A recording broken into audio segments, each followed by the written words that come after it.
की प्रेरणा से, उनके मार्गदर्शन में जो आकार ले रहा है, उस पर धर्म की रक्षा है, उस पे श्रुत संवर्धिनी है, श्रमण परंपरा की रक्षा होनी है, शिक्षा वहां पर चलनी है।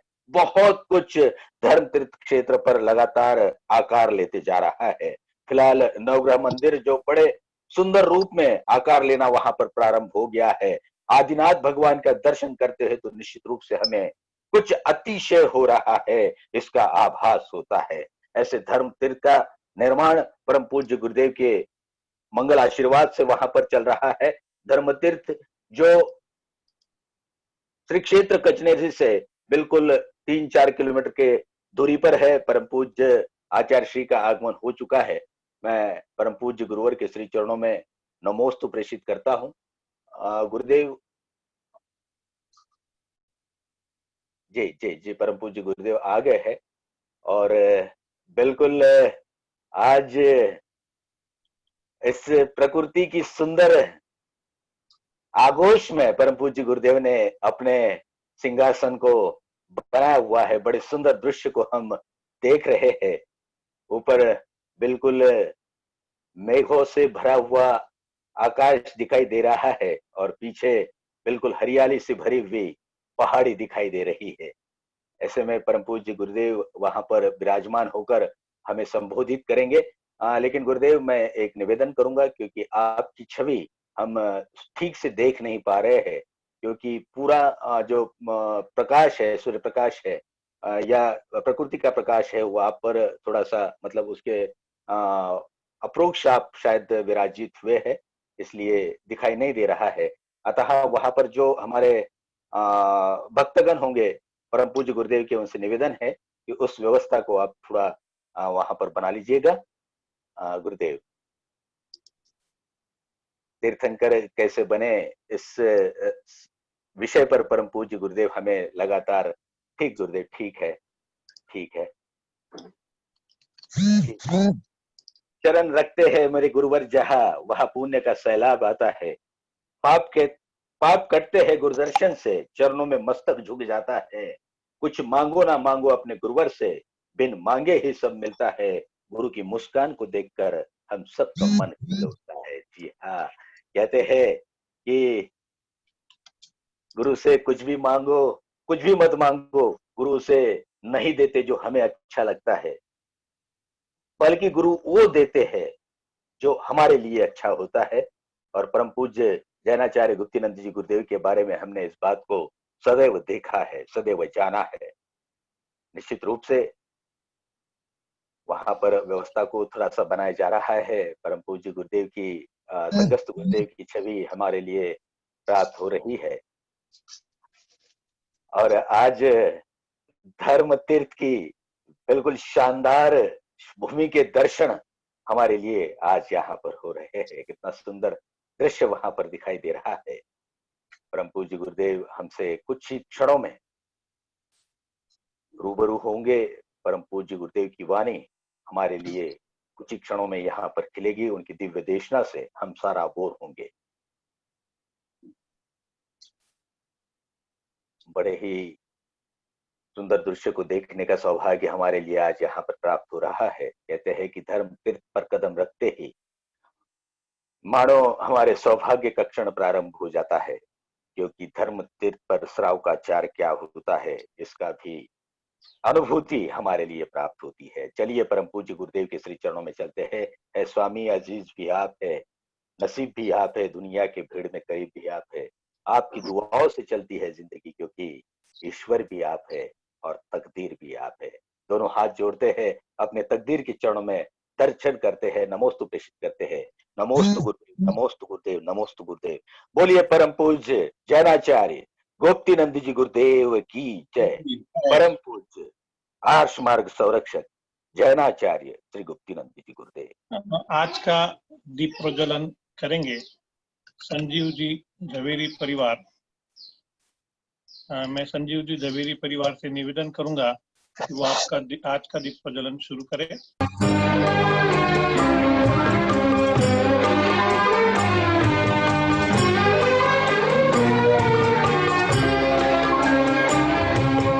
गगन सदन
पारस जी, ये जो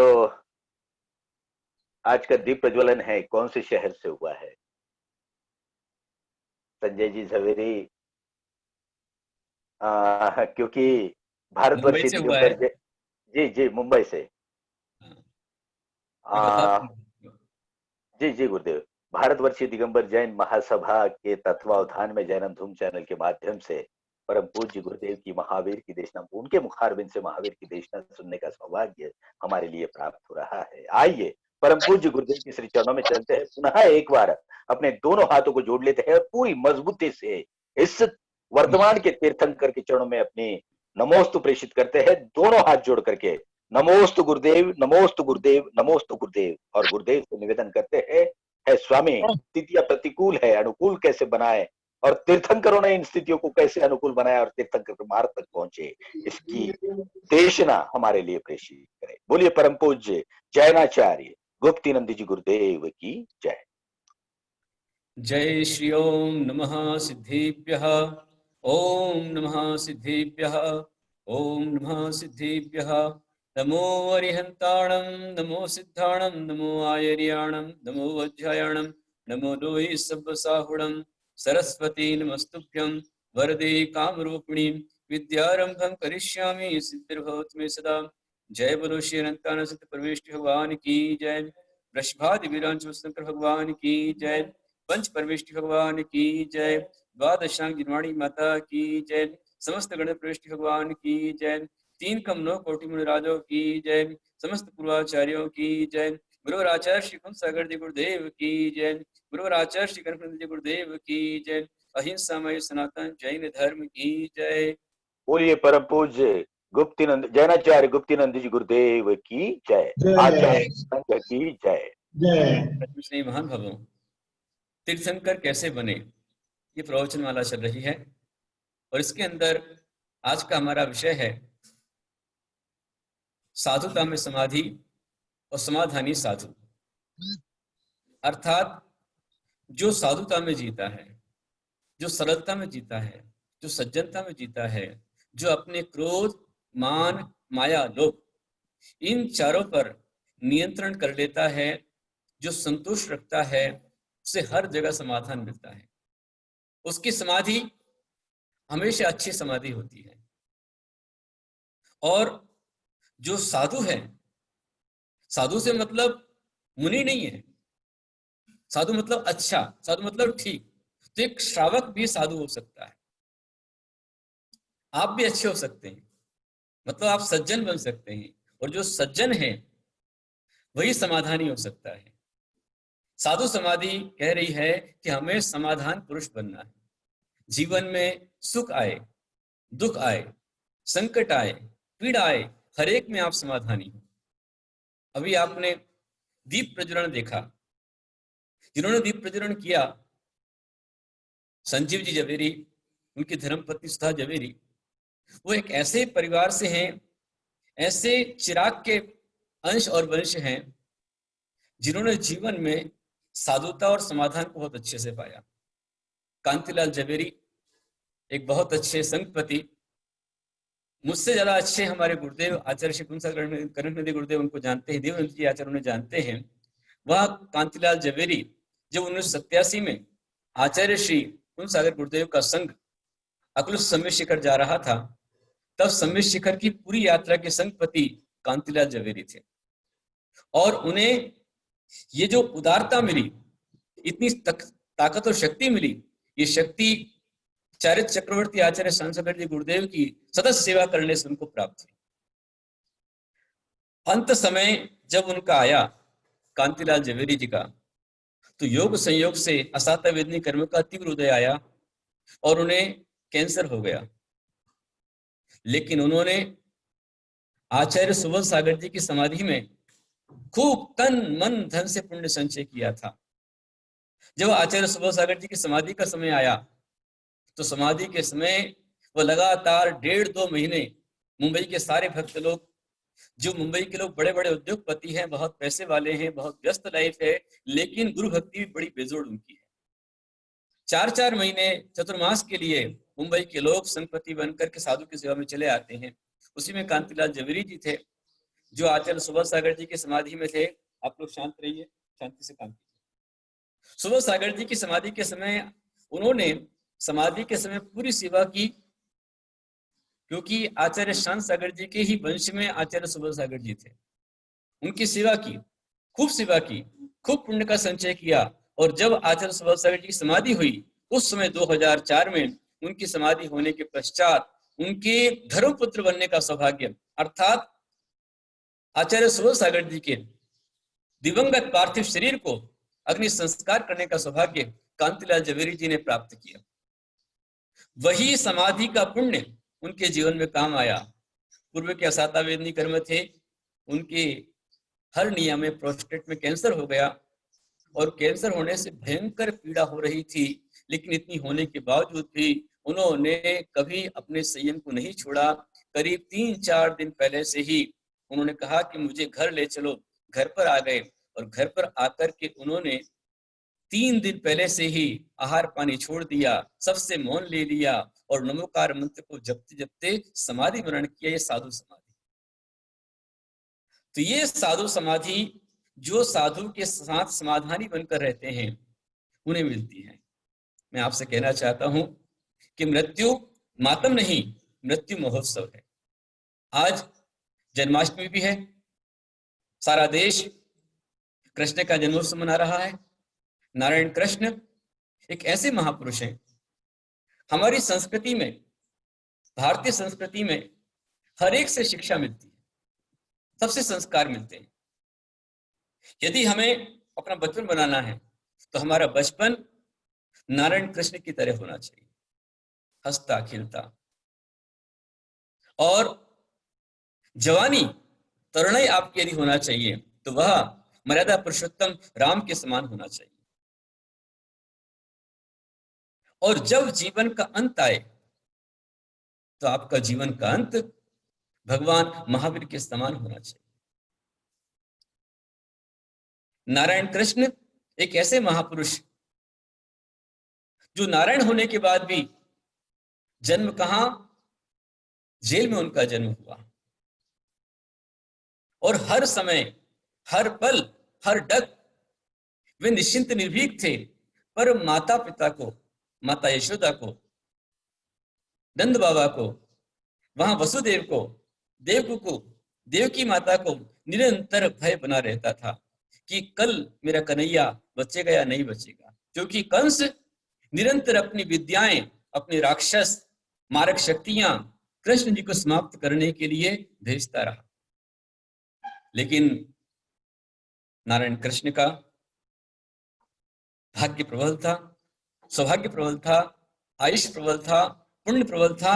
हर एक आने वाली आपदा को पालने में झूलते झूलते भी हंसते खेलते प्रसन्नता के साथ में उन्होंने हर बाधाओं को सरल सहज वो पार करते गए और बाधाओं को समाप्त करते गए। बचपन से ही गोकुल की रक्षा करते हुए आगे युवा होकर, किशोर होकर के मथुरा की रक्षा की और कंस के राज्य का समापन किया। उसके पश्चात अनेकों बार जरासंध को 17-15 बार हराने के बाद भी आखिरी में जीव रक्षा के लिए उन्होंने मथुरा को ही छोड़ दिया और नया द्वारका बनाकर द्वारकाधीश बन गए।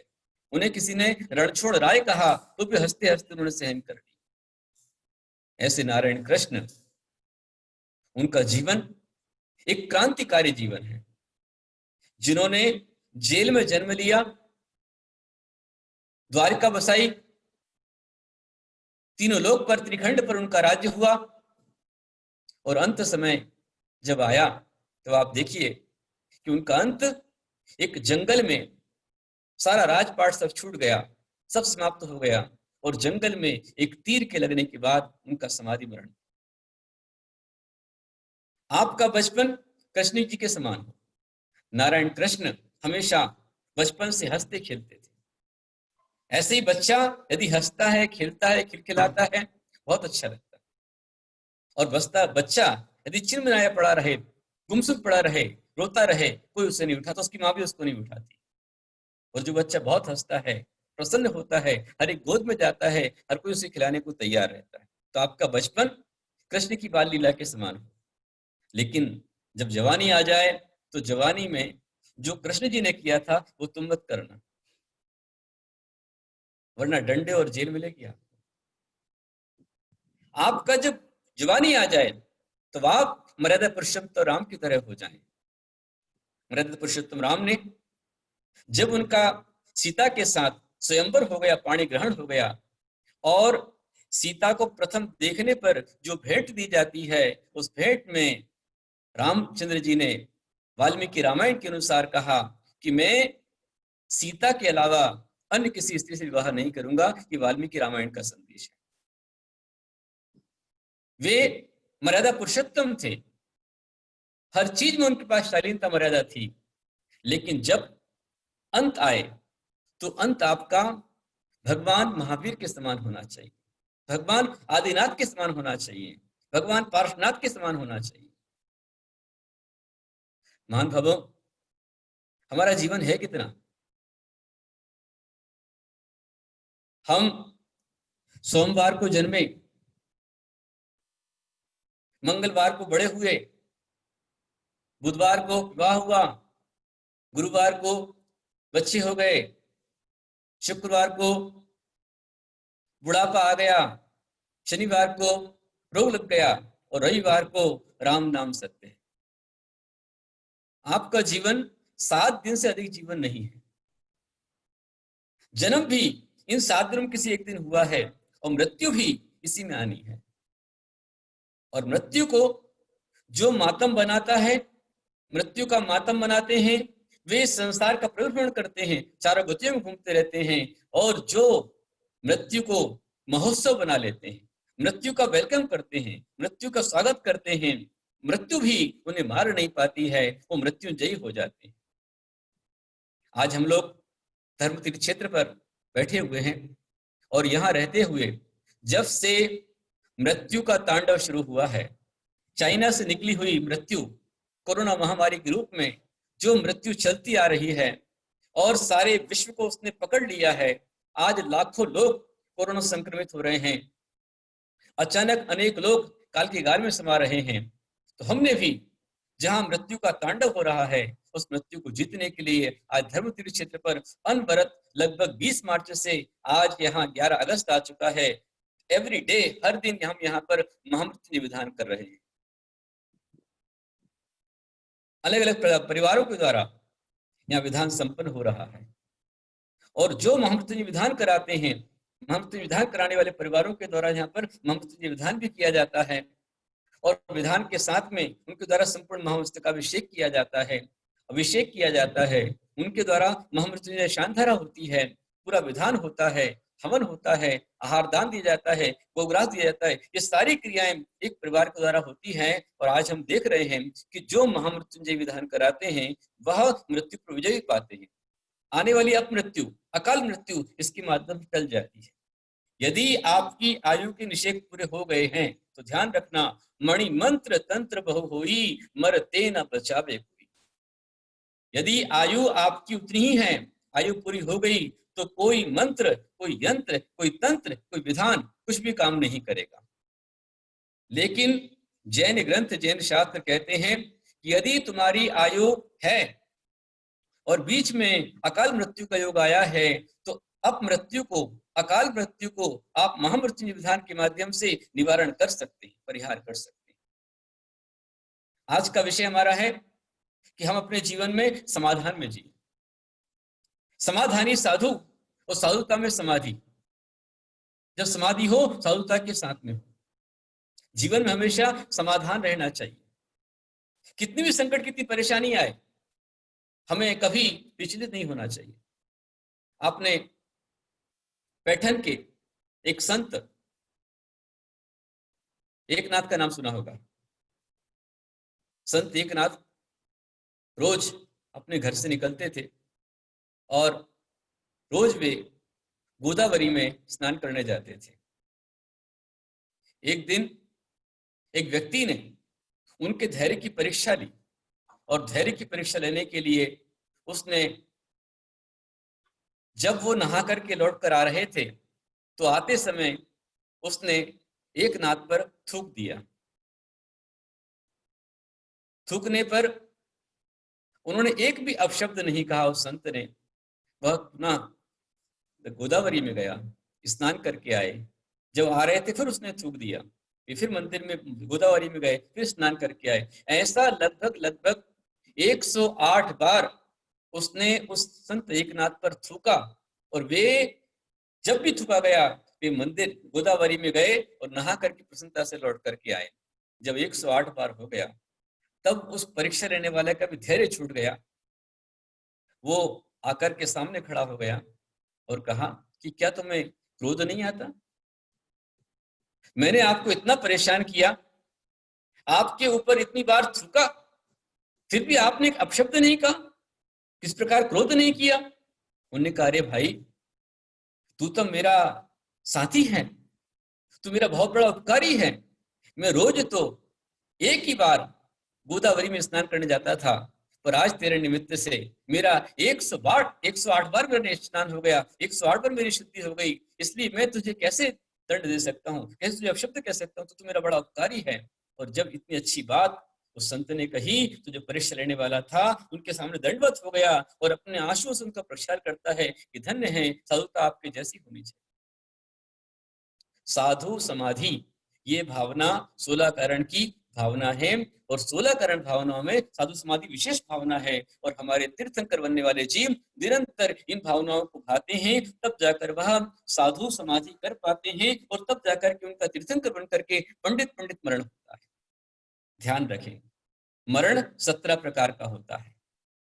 बाल मरण, बाल मरण, बाल पंडित मरण,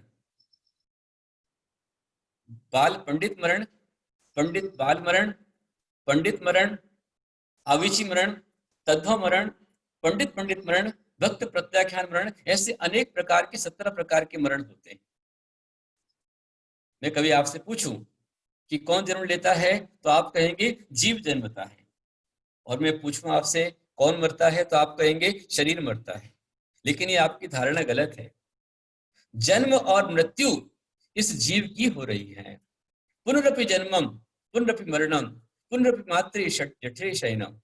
पुनः पुनः जन्म होता है, जीव का ही जन्म होता है और जीव का ही मरण होता है। हमारा मरण होता है, इसलिए अपने मरण को सुधारने के लिए हम रोज जब जल चढ़ाते हैं भगवान के समक्ष हम कहते हैं, जन्म जरा मृत्यु विनाशनाय जलम निरुपमेति स्वाहा। ये हम कहते हैं अपने जन्म जरा मृत्यु को संभालना है, और मृत्यु को संभालने के लिए मृत्यु का सामने करने वाला ही मृत्यु को जीत पाता है। एक राजा था, रात को सो रहा था और सोते समय उसे स्वप्न आया। कोई कह रहा था कि हे राजन, तुम तैयार रहो, मैं तुम्हें कल ठीक शाम को 5 बजे लेने आ रहा हूं। राजा ने सपने में ही पूछा, भाई तुम कौन हो? उसने कहा, मैं यमराज हूं। राजा ने पूछा कि तुम मुझे क्यों लेने आ रहे हो? उसने कहा, तुम्हारा समय हो चुका है, तुम तैयार रहो, मैं तुम्हें लेने आ रहा हूं। ये यमराज ने संकेत दे दिया, और जैसे ही संकेत दिया तुरंत वह राजा नींद में से हड़बड़ा करके उठा, आपातकाल बैठक बुलाई, अपने सारे मंत्रियों को बुलाया और मंत्रियों से पूछा कि मुझे इस तरह का स्वप्न आया है, इसका क्या फल है? मंत्रियों ने कहा, महाराज, एक निमित्त ज्ञानी ने कहा, महाराज ये आपका स्वप्न है, और स्वप्न अनेक प्रकार के होते हैं। एक स्वप्न होता है दैविक स्वप्न, दूसरा होता है भावित स्वप्न, और तीसरा होता है प्रेरक स्वप्न। तो अधिकतर प्राणी प्रेरक स्वप्न देखता है। प्रेरक अर्थात जिसमें वात, पित्त या कफ की प्रेरणा से आने वाला स्वप्न प्रेरक कहलाता है। जब बहुत वात बनती है तो वात वायु बनने पर, गैस बनने पर आपको दिखता है आप बहुत उड़ रहे हैं, आप डूबते जा रहे हैं, आप गिरते जा रहे हैं, या बहुत आकाश में उड़ते जा रहे हैं, बहुत गैस आपको दिखती, इस प्रकार के वात की प्रेरणा से आते हैं। और जब कफ ज्यादा होता है तो कफ की प्रेरणा में दिखता है बहुत पानी दिखता है। और पित्त की जब प्रेरणा होती है, बहुत पित्त बढ़ता है, तो पित्त में सपने में अग्नि दिखाई देती है, आग जल रही है, जलन हो रही है, या सोना दिखाई देता है, ये सब प्रेरक है। प्रेरक स्वप्न कोई फल नहीं होता। और जो भावित है, जो दिन रात आप देख रहे हैं, सुन रहे हैं, समझ रहे हैं, बात कर रहे हैं, जो आपके अनुभव में आ रहा है, कोई स्वप्न दिख जाए कि भवित कहलाता है, इसका भी कोई फल नहीं होता है। और दैविक, जो स्वप्न दैविक होता है उसका फल होता है। फिर स्वप्न आपने कब देखा? स्वप्न आपने पूर्व रात्रि में देखा, मध्य रात्रि में देखा, या रात्रि के अंतिम पहर में देखा, या उठने के ठीक पहले आपने स्वप्न देखा? फिर आपने किन तिथियों में देखा? कृष्ण पक्ष में देखा या शुक्ल पक्ष में देखा, समतिथि में देखा, विषम तिथि में देखा, किस वार में देखा? इन सबको यदि आपको जानना है तो इसे जानने के लिए आप हमारे जो शिक्षा गुरु हैं लेकिन धर्माचार्य कनकनंदी गुरुदेव, उनकी सुंदर सी पुस्तक है स्वप्न फल दर्शन, स्वप्न का वैज्ञानिक विश्लेषण, उसको आप मंगाइए, पूरा पढ़िए। आचार्य भगवान एक बहुत अच्छे वैज्ञानिक है। कनकनंदी का आचार्य श्री गुरुदेव एक ऐसे परम वैज्ञानिक हैं जिन्होंने जो भी ग्रंथ लिखे हैं उसका वैज्ञानिक रहस्य सामने रखा हुआ है। और संपूर्ण दर्शनों में, जैन दर्शन में, बौद्ध दर्शन में, हिंदू दर्शन में, इस्लाम धर्म में, ईसाई धर्म में, विज्ञान में, आज के विज्ञान में, पुराने विज्ञान में क्या किसकी धारणाएं हैं, उन सबको लेकर के आचार्य भगवान रहस्य किताब लिखते हैं। तो आप अवश्य उनके साहित्य का अध्ययन करें। स्वप्न फल का वैज्ञानिक दर्शन आप पढ़ें। मंत्रियों ने राजा से कहा, महाराज आपका स्वप्न सुबह सुबह का है, इसलिए सत्य हो सकता है। तो सेनापति ने कहा, सत्य हो सकता है तो हम किस लिए हैं? महाराज आप चिंता ना करें, हम अपने राज्य की चारों ओर सेनाएं खड़ी कर देंगे, राजमहल की छतों पर, किले की प्राचीरों पर सारे अस्त्र सज्ज कर देंगे, और रावण जहां से आएगा वहीं से उसको उड़ा देंगे, आ ही नहीं सकता आपके पास में। फिर एक ने कहा, नहीं महाराज, वो इतनी सारी सेना को देखकर हो सकता है कि यमराज अदृश्य रूप में आ जाए, इसलिए मेरे विचार से आप क्या करें कि आप आपकी महल की चारों दिशाओं में पुतले बैठा देवें, आपकी पुतले बैठा देवें, और शस्त्रागार में आप चले जाएं, वहां आपके 6 पुतले आप खड़े कर दें, बीच में कहीं पर आप खड़े हो जाएं, और जब भी यमराज वहां पर आए आपके सामने वो हमला करे, आप तुरंत उसको समाप्त कर दें। दूसरे मंत्री ने कहा, नहीं भाई, ये भी उत्तर सही नहीं है, ये समाधान नहीं है। मेरे विचार से तो ऐसा करना चाहिए कि महाराज, राजा ने कहा है कि वह ठीक शाम को 5 बजे आपको लेने आ रहा है, और अभी सुबह का 5 बज रहा है, पूरे 12 घंटे आपके पास में है। मेरा आपसे कहना है कि आप तेज गति में दौड़ने वाला घोड़ा लीजिए,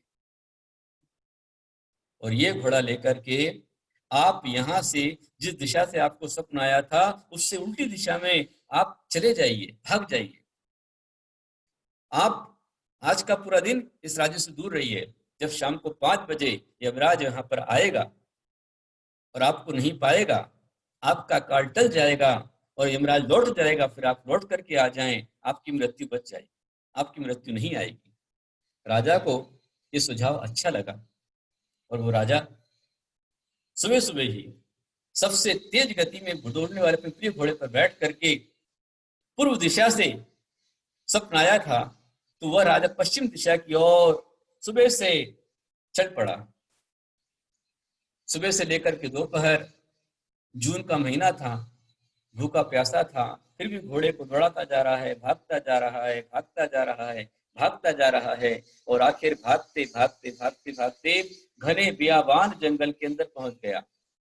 ऐसे जंगल में जहां सूर्य का प्रकाश भी नहीं आ रहा था, जहां पक्षी भी, पशु भी, उनकी आवाजें बंद हो गई थी, स्पंद हो गया था, निस्तब्ध हो चुका था। ऐसे जंगल में पहुंचा ठीक शाम को 5 बजे। बहुत चल चल करके थक गया, लस्त हो गया। उसने घोड़े से उतरा, घोड़े को पेड़ से बांध दिया, उसके सामने घास डाल दी, कहा भाई थोड़ा रेस्ट कर, मैं भी विश्राम करता हूँ। और पेड़ के छाया में वह राजा लेट गया। लेटा ही था कि किसी ने घोड़े की पीठ थपथपाई और कहा, बंधु बहुत अच्छा किया, तुमने मेरा बहुत बढ़िया साथ दिया। मैं सोच रहा था कि आज मैं लेट हो जाऊंगा, राजमहल तक नहीं पहुंच पाऊंगा, और राजा के प्राण ऐसे बच जाएंगे, पर तुमने कितना अच्छा किया कि तुम स्वयं राजा को मेरे पास लेकर आ गए। राजा ने आंख खुली, बोले आप कौन? बोले मैं वही यमराज हूँ।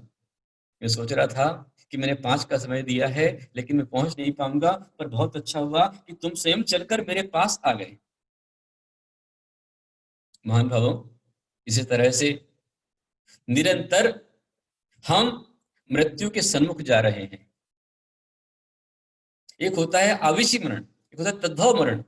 आवेशी मतलब प्रतिक्षण आपकी आयु के कण कण निषेक झड़ते जा रहे हैं, कटते जा रहे हैं, और आखिरी में जब आयु पूरी हो जाएगी तो आपका शरीर छूट जाएगा। यमराज ने कहा कि हे राजन, मैंने तुम्हें संकेत दिया था पर तुमने मेरे संकेत को नहीं समझा।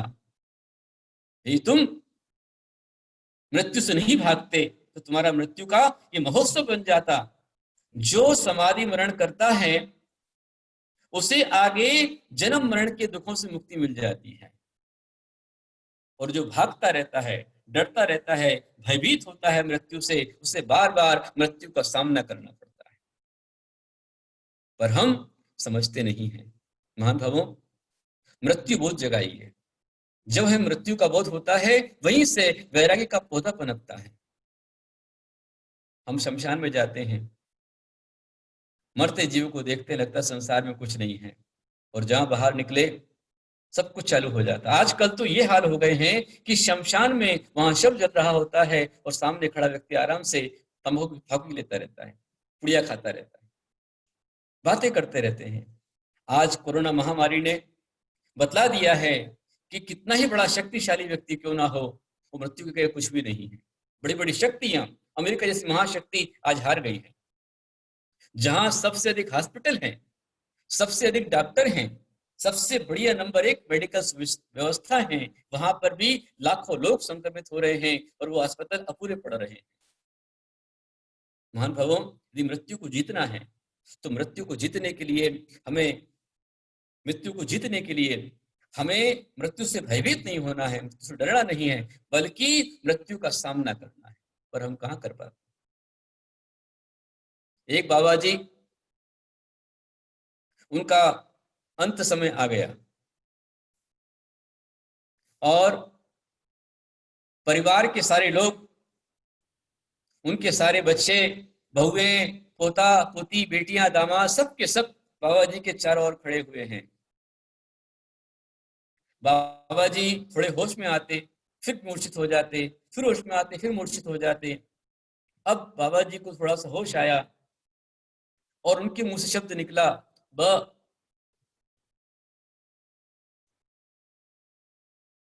अब ब शब्द निकला तो सारे बच्चे चौकन्ने हो गए। बाबा जी क्या कहना चाहते हैं? बाबा जी बोलो, बाबा जी बोलो, बाबा जी बोलो। बहुत हिलाया उनको, और जब बहुत हिलाया तो हिलाने पर अब बाबा जी बोले झा। बोले झा?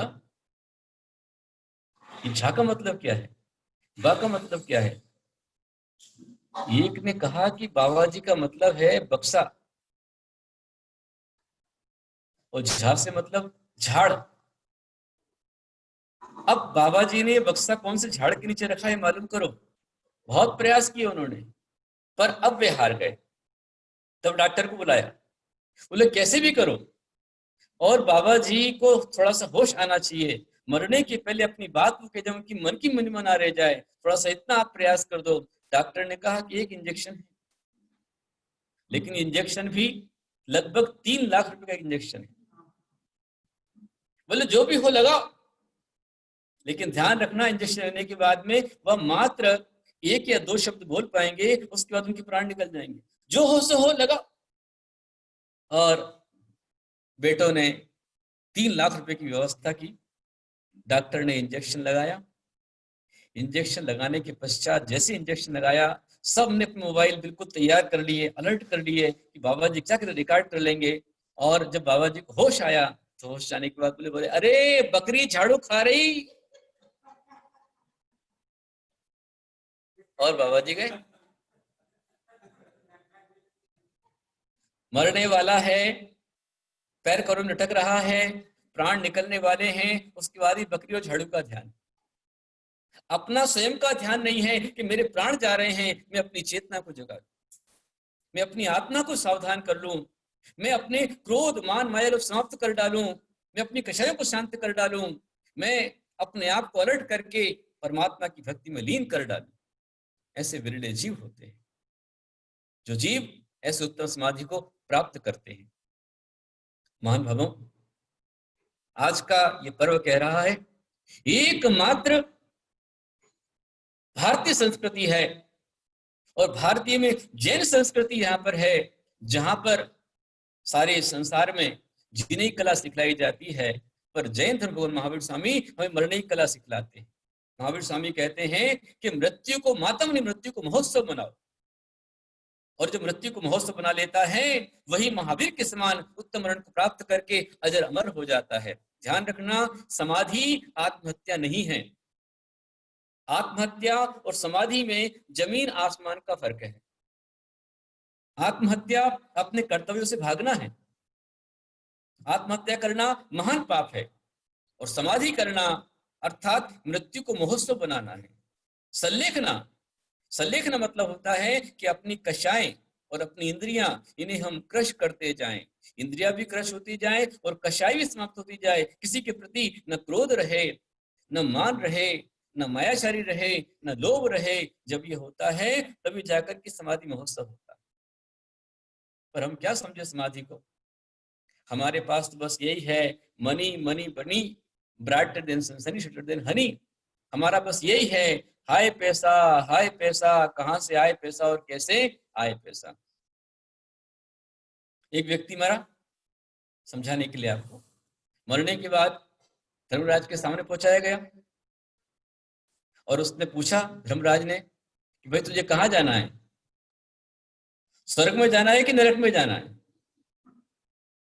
उसने कहा कि बाबा जी, अच्छी खासी मेरी दुकान सीजन चल रहा था, बीच में उठा के लेके आ गए और पूछते हो कहाँ जाना है, तो मुझे न स्वर्ग में जाना नरक में जाना है, जहां मेरी दुकान बेड़े चले मुझे वहां भेज दो। सिर्फ पैसे के पुजारी है। ऐसे लोगों का संसार अनंत है, और जो मृत्यु को महोत्सव बना लेता है। हमारा जीवन है कितना? पतझड़ का पीला पान है आदमी, पतझड़ का पीला पान है आदमी, चंद श्वासों से गतिमान है आदमी। बाल यौवन और बुढ़ापा तो बीच के विश्राम है, बाल यौवन और बुढ़ापा बीच के विश्राम है। अंत में काल का मेहमान है आदमी, अंत में काल का मेहमान है आदमी। इसलिए मृत्यु बोध पाइए। अच्छे अच्छे बड़े बड़े लोग जो बड़े बड़े हॉस्पिटल खोल के बैठे हुए हैं, वो मृत्यु को नहीं जीत पा रहे हैं। अभी कुछ समय पहले आंध्र प्रदेश में घटना घटी है। एक व्यक्ति, एक डॉक्टर, जिसका 450 बेड का हॉस्पिटल स्वयं का, उसका मालिक, जिसके पास अच्छी अच्छी मशीन, सारी सुविधाएं, और उसी का बेटा, लगभग 42 साल का बेटा, कोरोना से पॉजिटिव हो गया, और दवाइयां चलती हुए भी वो अपने बेटे को बचा नहीं पाया। सब रोते रह गए। दवाएं काम नहीं आती हैं, और कई बार जहां दवाएं काम नहीं आती हैं वहां दुआएं काम आती हैं। मैंने देखा है, अभी लगभग मेरे संपर्क में पूरे भारत से अनेकों परिवार हैं, और लगभग 50-60 परिवार ऐसे हैं जो आईसीयू में एडमिट हो गए, कोरोना पॉजिटिव आ गए, सारे इन्फेक्शन उनके शरीर में हो गया, निमोनिया, लंग्स खराब हो रहे हैं, और आईसीयू के अंदर हैं। और उनके परिवार के लोगों ने यहाँ निवेदन किया, गुरुदेव हमारे परिवार की ओर से महामृत्यु विधान कराइए। और यहाँ उनके लिए महामृत्यु विधान कराया गया, हवन कराया गया, जाप की गई, और यहाँ विधान होता है, जाप होता है, और वहां उनकी रिपोर्ट जो आती है वो नेगेटिव आ जाती है, उनके जीवन की सुरक्षा हो जाती है। ऐसे दिल्ली, बड़ौद, मुंबई, पूना, औरंगाबाद, राजस्थान, महाराष्ट्र, कर्नाटक जैसे अनेक अनेक प्रांतों के अनेक परिवार हैं जो इस महामृत्यु विधान के माध्यम से अपनी जीवन को, अपनी अपमृत्यु को टाल पाए हैं। अकाल मृत्यु को टालने के लिए महामृत्यु विधान जरूरी है, और अपने जीवन में उत्तम समाधि पाने के लिए हमें समाधानी होना बहुत जरूरी है। रोज जब आप सोते हैं तो सोने से पहले यदि आप समाधि करना चाहते हैं तो संकल्प करके सोइए कि जब तक मैं सो रहा हूं तब तक मेरे चारों प्रकार के आहार पानी का त्याग है।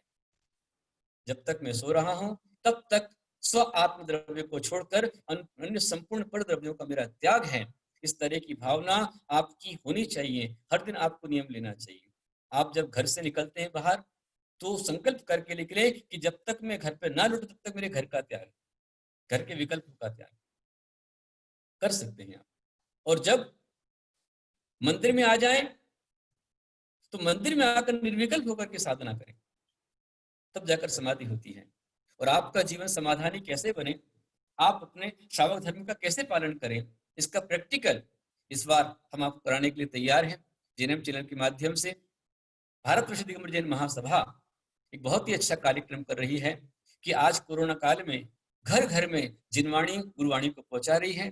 बहुत अच्छा उपाय उनके द्वारा चल रहा है। संपूर्ण महासभा को विनोद कुमार जी सेठी जी, जमनालाल जी हेपावत जी आदि जो भी हैं पदाधिकारी, उन सबको बहुत सारा आशीर्वाद देता हूँ। पारस जी लोहाड़े जो एक अच्छा काम युवा प्रकोष्ठ के माध्यम से कर रहे हैं, उनको मेरा बहुत सारा आशीर्वाद। प्रवीण भैया जो लोहाड़े बहुत संचालन करते हैं, उनको मेरा आशीर्वाद। जो लोग आप सब देख रहे हैं, मेरा आप सबको आशीर्वाद और आप सबको आह्वान है कि आप इसमें कोरोना काल में अपने घर से बाहर नहीं निकल सकते, लेकिन 10 लक्षण पर्व मनाना है। तो आप 10 दिन अपनी श्रावकचर्या कैसी बनाएं, कैसे अपने जीवन में सुबह से लेकर शाम तक आप घर में रहते हुए, घर में और कुछ समय व्यापार के लिए निकालने के बाद भी, व्यापार का समय निकाल करके भी आप कैसे श्रावक धर्म की साधना करें। मैं आपका समय ज्यादा नहीं लूंगा। 10 लक्षण शिविर के अंदर में मुझे आपका थोड़ा समय चाहिए। यदि आप तैयार हों तो मैं 5:30 से 6 एक आधा घंटा आपको ध्यान धारणा कराऊंगा। सुबह का ध्यान धारणा है। उसके बाद 6 से लेकर 6:30 का आपको विश्राम मिलेगा।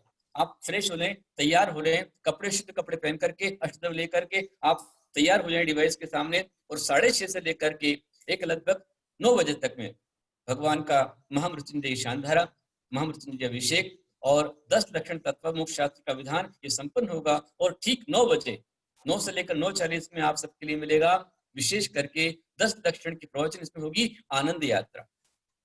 मैं 10 दिन 10 लक्षण में आनंद यात्रा कराता हूँ। तो आनंद यात्रा 10 लक्षण में आनंद यात्रा, परमानंद यात्रा प्राप्त होगी। उसके पश्चात 10 के बाद में आपको पूरी छुट्टी है। 10 से लेकर के आप 4 बजे तक अपने जो भी काम करने हैं वो आप कर लीजिए। और उसके बाद 4 से लेकर 5 तत्वार्थ सूत्र की वाचना, मोक्ष शास्त्र का एक स्वाध्याय प्रवचन उसका आपको मिलेगा। 5 बजे फिर आपको छुट्टी मिलेगी, एक आधे घंटे का विश्राम।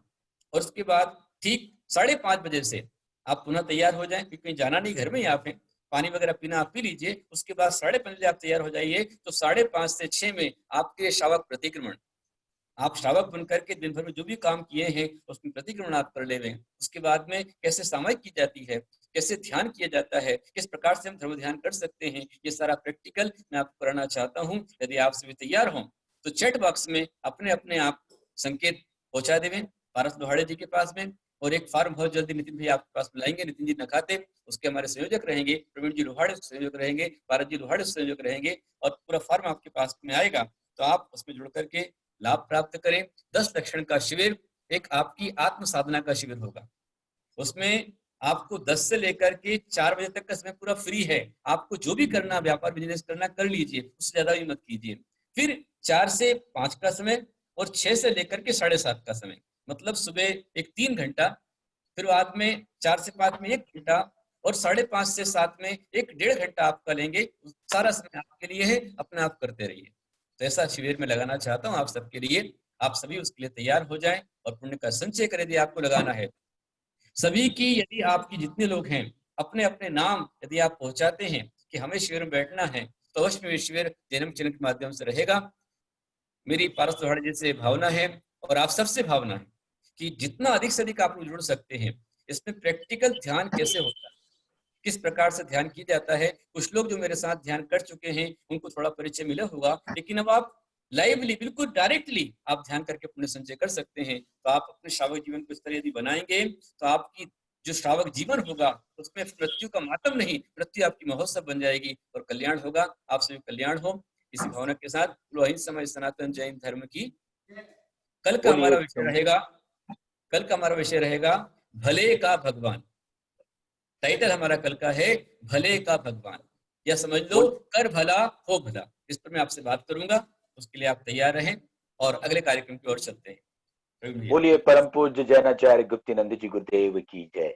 गुरु मतलब ऐसी कृपा होती है जो केवल भाग्यवान और सत्पात्री लोगों को ही प्राप्त होती है, और हम वो सौभाग्यशाली है जो निश्चित रूप से आज भाग्यवान बने हुए हैं। आध्यात्मिक दृष्टिकोण से यदि मृत्यु को देखते हैं तो मृत्यु भी आसान हो जाता है। इसी सुंदर तरीके से परम पूज्य गुरुदेव ने हमें आज देशना दी है। आइए नितिन जी नखाते के पास चलते हैं, आदरणीय वंदनीय नितिन जी नखाते के पास चलते हैं और निवेदन करते हैं कि अगले कार्यक्रम को आप प्रारंभ करें। आचार्य भगवान के पावन चरणों में त्रिवार नमोस्तु करता हूँ। संघ को वंदामी नमोस्तु वंदामी इच्छामी करते हुए आप सभी को जय जिनेन्द्र करता हूँ। आचार्य श्री ने बताया कि हम लोग देख रहे आने वाला एक महान पर्व जो सभी पर्वों का राज होता है, पर्युषण पर्व यह आने वाला है। उसमें आप सभी से यह अभिलाषा करते हैं कि आज हम लोग जो घर में बैठे हुए हैं पर पर्युषण पर्व, पर्वाधिराज पर्युषण पर्व को हमको मनाने का है। इस पावन पर्व में आचार्य श्री हम सबके लिए लेकर आए हैं सुबह से लेकर शाम तक के संपूर्ण दिन में आपके लिए धार्मिक कार्यक्रमों की सौगात। इस धार्मिक कार्यक्रम की सौगात में सुबह ध्यान से लेकर अभिषेक पूजन और उसके पश्चात आध्यात्मिक स्वाध्याय और उसके पश्चात आपके लिए एक सांस्कृतिक कार्यक्रम का संपूर्ण पैकेज मैं आप सभी से निवेदन करता हूं।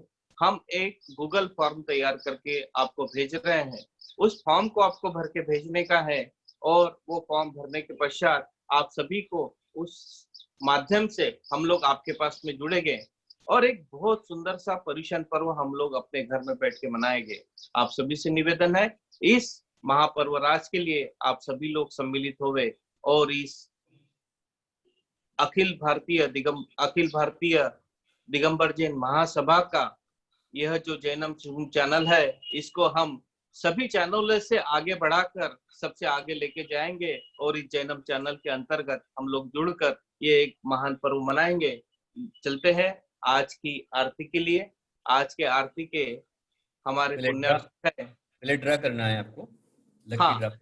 हाँ, उसके पहले हम लोग लकी ड्रॉ करेंगे। गुरुदेव, यह लकी ड्रॉ में जो प्रश्नावली आ रही है ये सभी लोग बहुत अच्छे से इसमें आपका प्रवचन सुनकर उसमें पढ़ाई कर कर बहुत अच्छे से उसके जवाब दे रहे हैं। आज हमारे पास में सबसे ज्यादा प्रश्नावली के पर्चे आए थे 54 लोगों ने संपूर्ण, जिसमें पुणे से भोगराज के लिए उन्होंने अपनी राशि स्वीकृति दी है।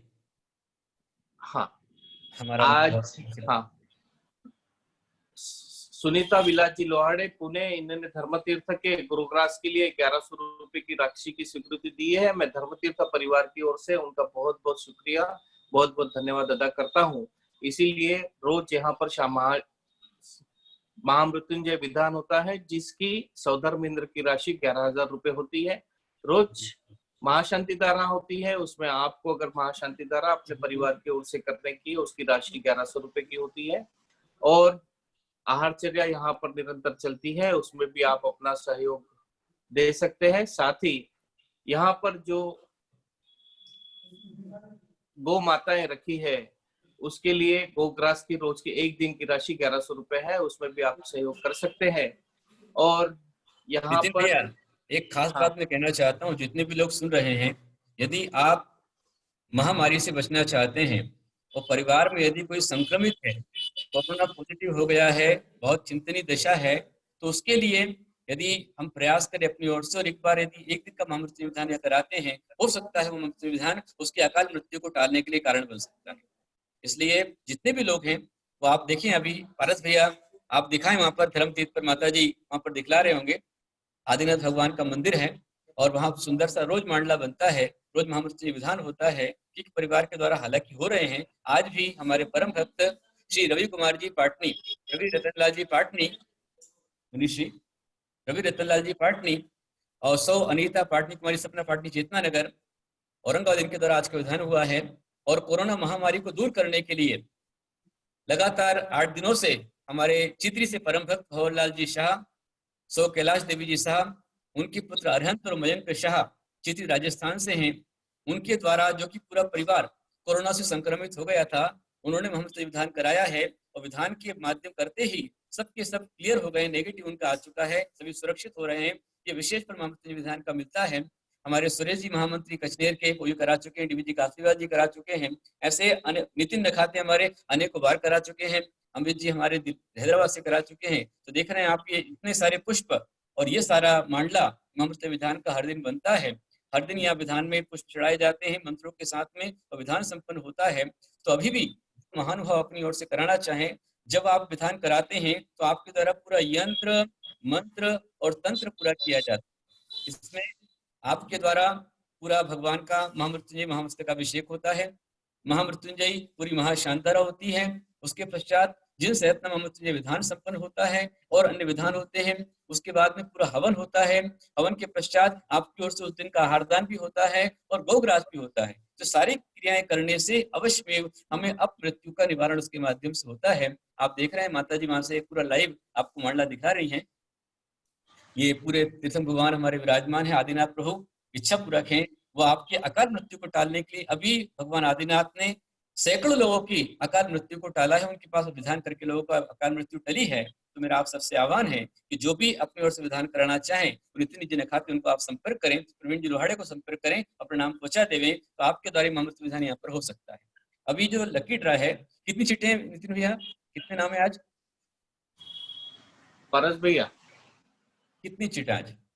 अभी 62 है ना? हाँ, तो हमारे यहाँ पर मुनीष जी, विमल गुप्ता जी आज चिट यहाँ पर निकालेंगे।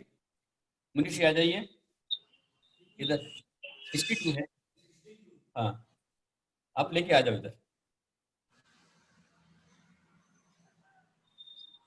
आप और बोल देवे नितिन भैया, तब तक चिट्ठे। हाँ नंबर, हाँ आचार्य श्री ने जब तक अभी आपने को बताया कि रोज महामृत्युंजय विधान यहाँ पर संपन्न होता है, और साथ ही विशेष विशेष दिनों में विशेष विशेष विधान भी वहां पर संपन्न होते हैं। यह महामृत्युंजय विधान आज का जो आप चित्रण देख रहे थे, ये आज जो हुआ सुबह 7 बजे से लेके संपूर्ण संघ और वहां पर धर्म तीर्थ पर जो विराजित श्रावकगण है, वो लोग सुबह से लेके 7 बजे से लेकर 9 बजे तक के यह संपूर्ण विधान संपन्न कराया। उसके पश्चात आचार्य श्री हमारे सामने यहाँ पर आकर उन्होंने हम सबको उद्बोधित किया, हम सबको पुण्यार्जित किया। यह विधान आप अपने जीवन में भी जो भी कोरोना काल में संकट से निभरने के लिए जो भी अपनी मनोभावना बनती है, आप अपनी स्वीकृति देकर यह विधान संपूर्ण करा सकते हैं। मैं चलता हूँ अभी। मुनीष जी यहाँ पर चिट निकाल रहे हैं आपकी। कौन भाग्यशाली है आज के जो 5वें नंबर का प्राइज प्राप्त करेंगे? 62 है, उसमें से आप कोई भी एक चिट निकालें, जो भी नंबर निकल जावे। दिखाइए यहाँ पर 5वें नंबर की चिट। पारस भैया ध्यान रखिए, आया 30 नंबर है, 30 नंबर आया है, 30। पारस भैया 30 नंबर जी जी।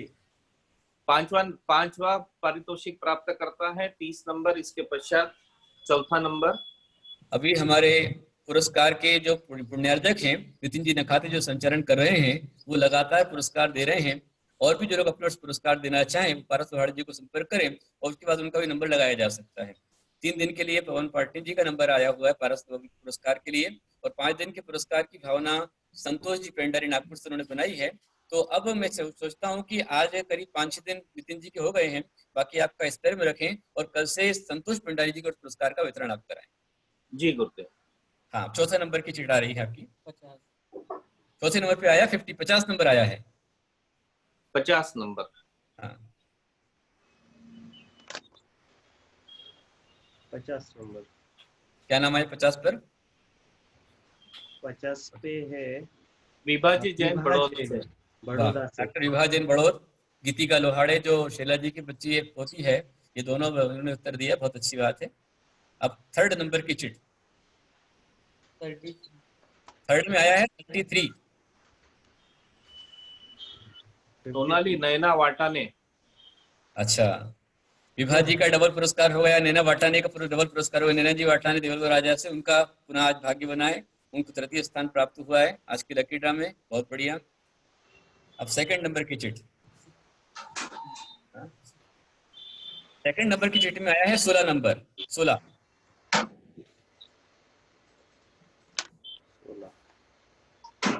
हाँ हर्षाजी पांडे, देवगांव रंगारी।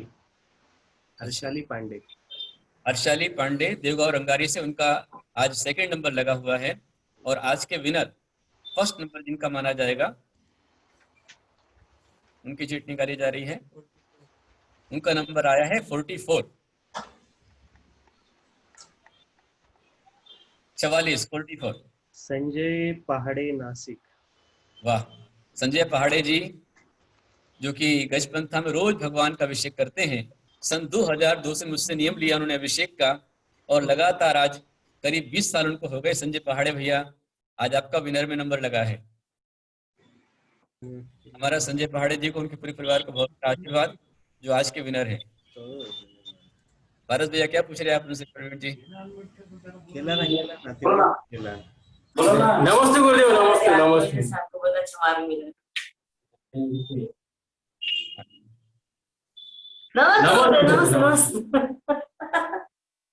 बहुत सुंदर कार्यक्रम।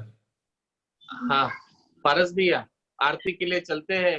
श्रीमान धर्मानुरागी, समाज सेवी, दानवीर, संघपति श्रीमान संजीव जी झवेरी एवं उनका संपूर्ण परिवार आज के आरती के पुण्यार्जक है। श्रावक श्रेष्ठी बनकर उन्होंने सुबह से लेकर दीप प्रज्वलन से लेकर अभी तक के संपूर्ण प्रवचन का भी आनंद लिया, और अभी आरती के लिए संपूर्ण परिवार तैयार है। हम लोग चलते हैं आरती के लिए मुंबई से। एक बात सुनिए, संजीव जी झवेरी एक ऐसे भक्त हैं जिन्होंने मुझे कभी 2004 में शेडवाल में देखा होगा, उसके बाद अभी हमारा संपर्क नहीं हुआ।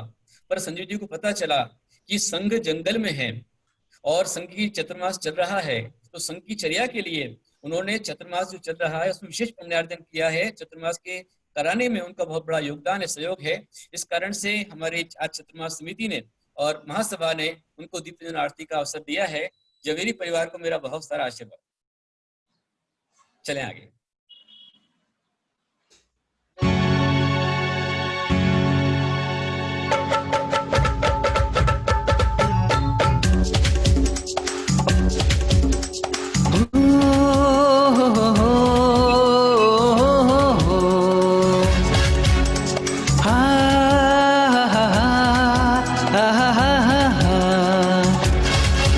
गुप्तिनंदी गुरुवर की, ऋषिवर की, मुनिवर की हम आरती करें, चलो हम आरती करें, हम आरती करें, चलो हम आरती करें। गुप्तिनंदी गुरुवर की, ऋषिवर की, मुनिवर की हम आरती करें, चलो हम आरती करें, हम आरती करें, चलो हम आरती करें।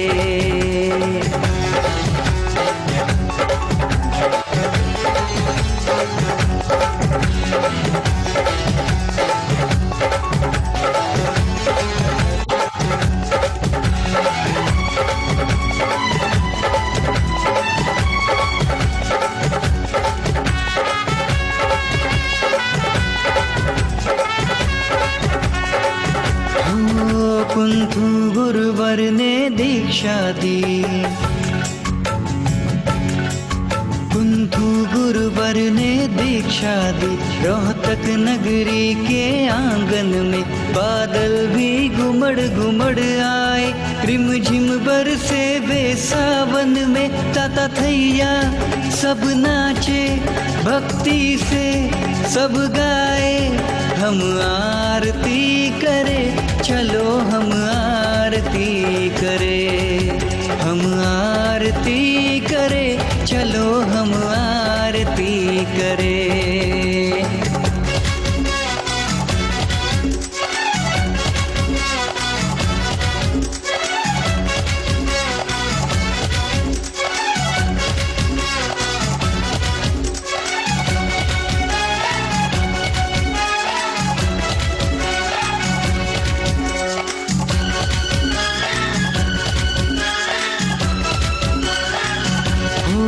गुरुवर तुम ज्ञान के सागर हो,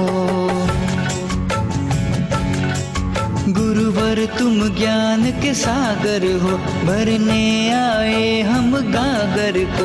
तुम आर्ष मार्ग पर चलते हो, उपदेश उसी का देते हो। गुरुवर की रज पाने हम आए, गुण गाने हम आरती करें। चलो हम आरती करें, हम आरती करें। चलो हम आरती करें।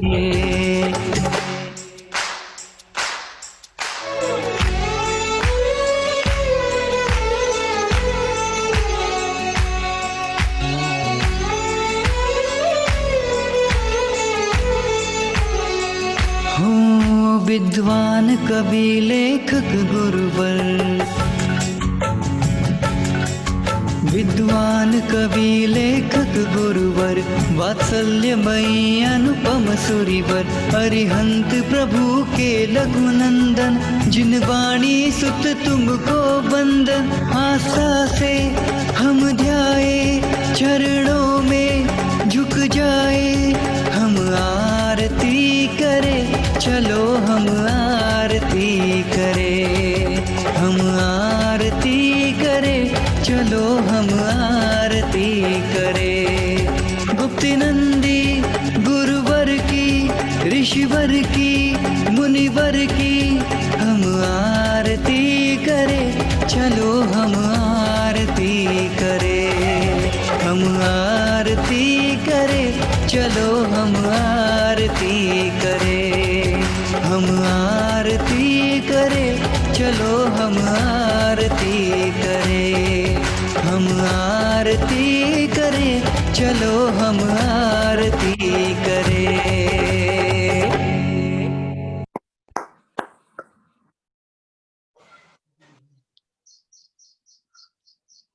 प्रवीण भैया,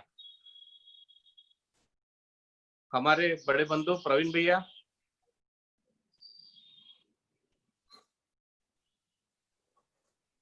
प्रवीण जी लोहाड़े।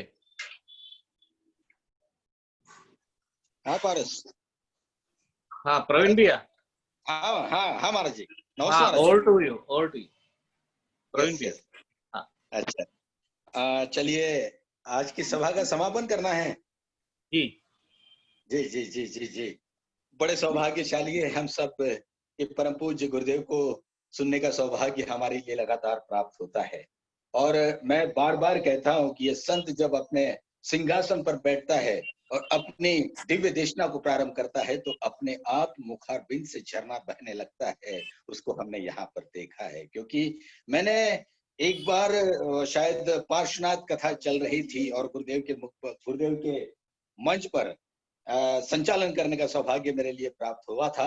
तब गुरुदेव को मैंने पूछा था, गुरुदेव पार्श्वनाथ की कथा तो कहीं लिखी नहीं है, महावीर की कथा तो कहीं लिखी नहीं है, फिर आप ये कहाँ से अध्ययन करते हो और कैसा बोलते हो? तो गुरुदेव ने मुझे कहा था, प्रवीण मैं सवेरे सिंहासन पर आकर के बैठ जाता हूँ और प्रारंभ हो जाता हूँ, क्योंकि परम पूज्य गणाधिपति गंधराचार्य कुंतु सागर जी गुरुदेव का शिष्यत्व मुझे प्राप्त हुआ है। करकमंदी गुरुदेव के छत्र छाया में मैं पूर्ण बड़ा हुआ हूँ। ऐसे संत को सुनने का सौभाग्य हमारे लिए प्राप्त हुआ। चलिए आज की सभा का समापन यहाँ पर करते हैं। परम पूज्य गुरुदेव के चरणों में सभी लोग अपने स्थान से बिल्कुल मजबूती के साथ नमोस्तु प्रेषित करते हुए सभा का समापन करते हैं। नमोस्तु गुरुदेव, नमोस्तु गुरुदेव। माइक में अनम्यूट कर रहा हूँ। नमोस्तु गुरुदेव,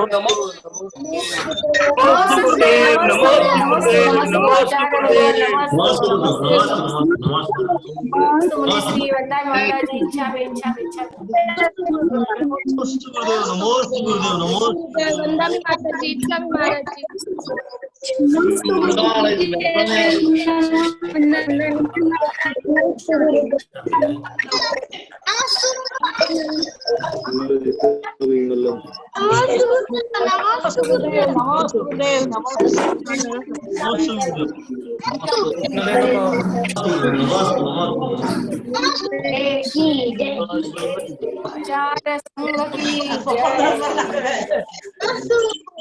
नमस्ते मिनिस्ट्री वंदना माता इच्छा माने जी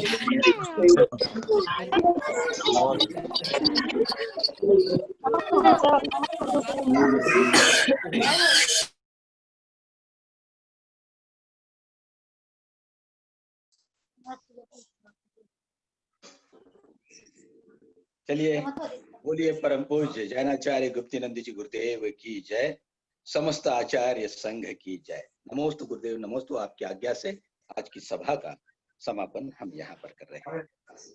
नमोस्तु।